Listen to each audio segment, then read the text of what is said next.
এক ব্যক্তি জঙ্গলে হাঁটছিলেন। হঠাৎ তিনি দেখলেন একটি সিংহ তার পিছু নিয়েছে। প্রাণ ভয়ে তিনি দৌড়াতে লাগলেন। কিছু দূর গিয়ে লোকটি একটি কুয়া দেখতে পেলেন। সেই কুয়োতে একটি ঝুলন্ত দড়ি দেখতে পেলেন। দড়িটি ধরে সেই ব্যক্তি কুয়ার মধ্যে ঝাঁপ দিলেন। তারপর সে উপরের দিকে তাকিয়ে দেখতে পেল কুয়ার মুখে সিংহটি তাকে খাওয়ার অপেক্ষায় দাঁড়িয়ে আছে। নিচে চেয়ে দেখলেন বিশাল এক সাপ তার নিচে নামার অপেক্ষায় রয়েছে।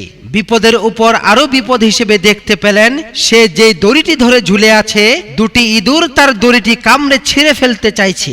এই অবস্থায় তিনি হঠাৎ একটি মৌচাক দেখতে পেলেন। মৌচাকের মধুর স্বাদে তিনি কিছুক্ষণের জন্য উপরের সিংহ, নিচের সাপ এবং দড়ি কাটা ইঁদুরদের কথা ভুলে গেলেন। গল্পটি আমাদের স্মরণ করিয়ে দেয় দুনিয়ার মিষ্টতায় আমরা মৃত্যুর দিকে ধাবিত হচ্ছি। হে যুবক, দুনিয়ার পিছে না ছুটে আখিরাতের পিছে ছুটো, যেখানে মৌচাকের মধুর চেয়েও ভালো কিছু তোমার জন্য অপেক্ষা করছে।